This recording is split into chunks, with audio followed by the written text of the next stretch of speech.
Cricket খেলায় সব কিছুই হতে পারে, আর আমরা সবসময় সিরিয়াস ছিলাম। আর দেখেন যে টি-20 খেলা কিন্তু এক দুজনই পারফর্ম করলে ম্যাচ জিতাতে পারে। ওদের ওই থিসারা প্যারারা যেভাবে খেলেছে, এটা মানে অবশ্যই আহ, একটা মাঝখান থেকে পার্টনারশিপ হলে আমাদের জন্য একটু কঠিন হয়ে যেত।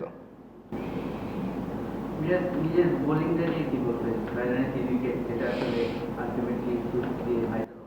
দেখেন, অবশ্য আমি অনেক হ্যাপি এই বোলিং ফিগারে, কারণ আমার ওই বোলিংটা টিমের জন্য অনেক হেল্প হয়েছে। কারণ ওখানে যদি উইকেটটা বের না করতে পারতাম তাহলে আমাদের জন্য অনেক ডিফিকাল্ট হয়ে যেত। সো অবশ্যই আমার কাছে খুব ভালো লাগছে। ভাই টানা 2 ম্যাচে জয়, সিলেটে অবশ্যই কনফিডেন্সটা নিয়ে যাবে। হ্যাঁ, অবশ্যই। আপনি দেখেন যে যেহেতু আমরা এখানে 2টা ম্যাচ জিতেছি, টিমের ভিতর কনফিডেন্ট আছে সবাই এবং সবাই পারফর্ম করছে। এটা আমাদের টিমের জন্য অনেক একটা পজিটিভ সাইন। এবং সিলেটে আমরা জানি না এখন উইকেটটা কীরকম আছে, আমরা সময় পাবো, এখনও 1 সপ্তাহ সময় আছে আমাদের। সো এর ভিতরে আমরা আরও ভালো মতন প্রিপারেশন নিতে পারবো, কোথায় আমাদের ল্যাকিংস আছে, কোথায় আমাদের ইমপ্রুভ করতে হবে। মিরাজ, আবু হায়দার রনির শেষের দিকে যে কন্ট্রিবিউশনটা ব্যাটে এবং পরে বলে, মানে এটাকে হাউ ডু ইউ বলবে, এটাকে কিভাবে দেখেন? না, অবশ্যই। দেখেন, আবু হায়দার রনি কিন্তু লাস্ট 1-1.5 বছর ধরে খুব ভালো শেপে আছে। আপনি দেখেন যে প্রিমিয়ার লিগে হাইয়েস্ট উইকেট টেকার হয়েছে। এবং আপনি দেখেন যে এই যে আমাদের টি-20 এনসিএল হলো, সেখানেও হাইয়েস্ট উইকেট টেকার হয়েছে, অলমোস্ট মেবি সেরা প্লেয়ার হয়েছে। এবং বিপিএলও খুব ভালো করছে, বোলিং ব্যাটিং দুইটাই ভালো করছে। আজকে যে ইনিংসটা খেলেছে, এটা আমাদের টিমের জন্য জেতার জন্য ইজি করে দিয়েছে। কারণ আপনি লাস্ট ওভারে 3টা 6 মেরেছে, এটা আমি মনে করি যে আমাদের টিমের টার্নিং পয়েন্ট ছিল। সো ও অবশ্যই ভালো করছে, আশা করি এইরকম যদি চলতে থাকে আবার সে ন্যাশনাল টিম হয়তো ব্যাক করতে পারবে। মিরাজ, আপনি 2টা ম্যাচ ক্যাপ্টেন্সি করলেন, 2টা ম্যাচেই দল জিতলো। ওয়েস্ট ইন্ডিজও ক্যাপ্টেন্সি করেছেন, বেশ মানে ভালোই করেছেন। এখন ন্যাশনাল টিমে মানে কিছু ক্যাপ্টেন্সি কিছু জায়গায় হয়তো গ্যাপ আসছে বা আসবে শূন্যস্থান, মানে আপনি কি ওটার জন্য প্রিপেয়ার হচ্ছেন যে দেখেন, আপনি যেটা বললেন যে অপরচুনিটি যখন আসে তখন সেটাকে এনজয় করাটা খুব ইম্পর্টেন্ট। আর যেহেতু আমি ওয়েস্ট ইন্ডিজে ক্যাপ্টেন্সি করেছিলাম, এখানেও করছি। আর একটা জিনিস দেখেন, হয়তো এটা আমার জন্য নতুন না। আর ক্যাপ্টেন্সি করাটা একটা অভ্যাসের ব্যাপার। এবং আপনি যদি অনেক দিন গ্যাপ দেন তাহলে অনেক সময় অনেক কিছু ডিসিশন নিতে একটু চিন্তা হয়, বাট কন্টিনিউ যদি এটার ভিতরে থাকা যায় তাহলে অনেক ভালো ভালো জিনিস ভালো ভালো ডিসিশন নেওয়া যায়, ভালো ভালো কীভাবে আরও ইমপ্রুভ করা যায় সেগুলো করা যায়। বাট আমার কাছে মনে হয় যে আমি সবসময় এনজয় করার চেষ্টা করি। মিরাজ, টি-20 ক্যাপ্টেন্সিটা ইন পার্টিকুলার আসলে মানে এখানে ক্যাপ্টেন্সির রোলটা কি থাকে? টি-20তে আপনি দেখেন যে আপনি যত ভালো ক্যাপ্টেনই হন না কেন, আপনাকে যদি প্লেয়াররা সাপোর্ট না করে আপনি কখনোই রেজাল্ট করতে পারবেন না। আর আপনি প্লেয়ারদের সাপোর্টটা খুব ইম্পর্টেন্ট, লাইক পারফর্ম করাটা, বোলাররা ভালো বোলিং করা, ব্যাটসম্যানরা রান করা। আপনি দেখেন যে আমরা যে 2টা ম্যাচ জিতেছি, ফার্স্ট ম্যাচে মাহিদুল অঙ্কন যেভাবে ব্যাটিং করেছে, আপনি দেখেন 22 বলে 58 রান করেছে, এটা কিন্তু আনবিলিভেবল ইনিংস ছিল। এবং এরকম ইনিংস কিন্তু ফরেনাররা খেলে থাকে। এরকম যদি কোনো প্লেয়ার থাকে টিমে, ক্যাপ্টেনের জন্য ইজি হয়ে যায়। এবং আজকেও দেখেন ও খুব ভালো ব্যাটিং করেছে, আবু হায়দার ভালো বোলিং করেছে, জিয়া ভাই ভালো একটা নক করেছে। মানে ক্যাপ্টেন তখনই কৃতিত্ব পায় যখন প্লেয়াররা পারফর্ম করে এবং রাইট সময় রাইট ডিসিশনটা নিয়ে টিম জিতায়। সো আমার কাছে মনে হয় এটাই। না, আমি ডিসের উইকেট খেতে তো সময়টা অনেক কম থাকে, এটা কি সবচেয়ে বড় জায়গা যে?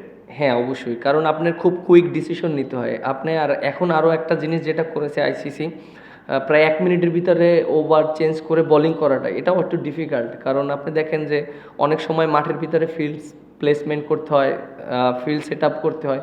সো এই জিনিসগুলো ওই 1 মিনিটের ভিতরে করাটা, খুব কুইক ডিসিশন নেওয়াটা খুব ইম্পর্টেন্ট। মানে লাস্ট বছর থেকে যে আজকে সরকার বলেছেন যে নাজমুলের সন্তান টি-20 ক্যাপ্টেন নেই এবং তারা পরবর্তী ক্যাপ্টেন এখনো, মানে টি-20 ক্যাপ্টেন্সিটা আপনার কাছে কিরকম মনে হতে পারে? বিকজ এগুলো যখন করতে পারছেন নিশ্চয়ই এটার জন্য আপনার মাথা আছে যে ওইটার ক্যাপ্টেন্সি পাওয়ার, এগুলো কি একটা প্রিপারেশনে পেয়ে যাওয়ার জন্য? দেখেন একটা জিনিস দেখেন যে টি-20 এটা সম্পূর্ণ বোর্ডের ডিসিশন এক। আর সেকেন্ড থিং হলো যেহেতু আমি বিপিএলের ক্যাপ্টেন্সি করছি, এটা যদি বোর্ড চিন্তা করে যে যে আমাকে দিবে বা আমার চেয়ে আরও বেটার আছে, যেমন আপনি দেখেন লিটন দাস যে সিরিজটা করেছিল ওয়েস্ট ইন্ডিজ, ও ভালো ক্যাপ্টেন্সি করেছিল এবং টিমও রেজাল্ট করেছিল। সো এটা সম্পূর্ণটা বোর্ডের ডিসিশন। হ্যাঁ অবশ্য যেহেতু বিপিএলে করছি, এটা আমার একটা হ্যাবিট হচ্ছে, এটা আমার হয়তো ভবিষ্যতে কাজে লাগবে। তাহলে মাথায় আসছে টি-20 তো হতে পারে। আপনি দেখেন শুধু টি-20 না, যে কোনো ফরম্যাটই তো মনে করেন যদি অপরচুনিটি আসে, সো এটা আমার জন্য একটা হ্যাবিটের মানে আপনি একটা কিন্তু হুট করে একটা জিনিস করাটা কিন্তু খুব ডিফিকাল্ট, যেটা আমার জন্য হয়েছে ওয়েস্ট ইন্ডিজে। হুট করে আমি ক্যাপ্টেন্সি করেছি শান্ত অসুস্থ হওয়াতে, এটা আমার জন্য অনেক ডিফিকাল্ট ছিল। বাট একটা লং টাইমের জন্য বা আপনি এইরকম একটা টুর্নামেন্টে বিপিএলে ক্যাপ্টেন্সি করছি, আমি জানি যে আমি এখানে প্রায় 12টা ম্যাচ বা 14টা ম্যাচে আমি ক্যাপ্টেন্সি করব। সো আমি ওইভাবে প্ল্যানিং করতে পারছি, বাট হুট করে ক্যাপ্টেন্সি করাটা এটা একটু ডিফিকাল্ট যে কোনো ক্যাপ্টেনের জন্য। আপনার সাথে কি বোর্ডের সভাপতি বা অন্য কারো কথা হয়েছে কিনা ক্যাপ্টেন্সির ব্যাপারে পাকাপাকি ভাবে? না, ওইরকম কোনো এখনো কথা হয়নি, বাট এটা ওইরকম কোনো কথা হয়নি। ক্যাপ্টেন, প্রথম ম্যাচে একটা জায়গায় ব্যাটিং করলেন, আজকে পুরো টুর্নামেন্টে কি এরকম যে সিচুয়েশন অনুযায়ী ব্যাটিং করবে এরকম প্ল্যান? আপনি দেখেন যে সিচুয়েশন অনুযায়ী চেষ্টা করছি। আর যেহেতু আমাদের আমি চাচ্ছি যে আমাদের কিছু প্লেয়ারদেরকে ফর্মে ফিরানোর জন্য, লাইক আপনি দেখেন যে আফিফ, আমি চাই ও ফর্মে ফিরুক এবং ও যদি ভালো করে আমাদের খুলনা টিমের জন্য ভালো হবে এবং বাংলাদেশের জন্য ভালো হবে। ও অনেক পোটেনশিয়াল প্লেয়ার আমরা জানি।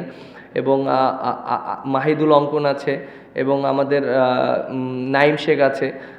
সো আমি চাইলে ওপেন করতে পারি বা উপরেও ব্যাটিং করতে পারি, বাট একটা জিনিস কি দেখেন যে আমাকে তো বাংলাদেশ টিমে ওপেনিং করাবে না।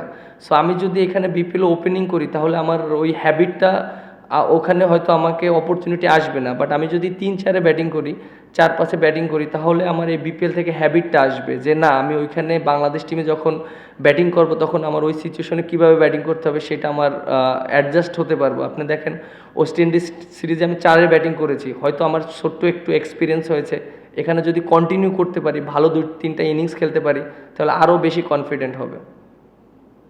আপনি যেটা বললেন যে আপনার প্লেয়ারদেরকে আপনি ফর্মে ফেরানোর চেষ্টা করতেছেন, তো সেটা আমরা এটা কি এই কারণে যে আপনার 6, 7, 8-এর দিকে অঙ্কন আছে বা জিয়া ভাই আছে বা রনি ভাই আছে, ওনারা খুব ভালো সাপোর্ট দিচ্ছে বলে কি আপনি উপরের দিকে মানে পরীক্ষাটা করতে পারতেছেন বা প্লেয়ারদেরকে ফর্মে ফেরানোর চেষ্টা করতেছেন?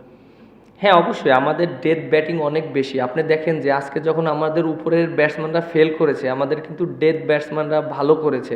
অঙ্কন, জিয়াবাই, নাসুম, পিছনের দিকে আবার আবু হায়দার, রনি। একটা টিমের যদি এরকম প্লেয়ার থাকে পিছনের দিকে, তাহলে কিন্তু ক্যাপ্টেনের জন্য ইজি হয়ে যায়। সো আরও ফরেনাররা যদি সাথে যদি একটু সাপোর্ট করে, সো একটা টিমের ব্যালেন্সটা অনেক ভালো থাকে। সো অবশ্য আমি ওইভাবেই চেষ্টা করছি আমাদের টপ অর্ডার ব্যাটসম্যানরা যেন ভালো খেলে, বিশেষ করে নাইম শেখ খুব ভালো ব্যাটিং করছে। ও হয়তো 2টা ইনিংস খেলেছে, বেশি বড় করতে পারেনি, বাট 30 রানের একটা ইনিংস খেলেছে আজকে, আবার গতকালকে 25-26 রানের একটা ইনিংস খেলেছে খুব অল্প বলে।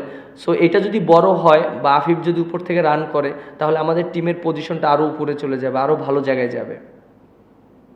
Thank you.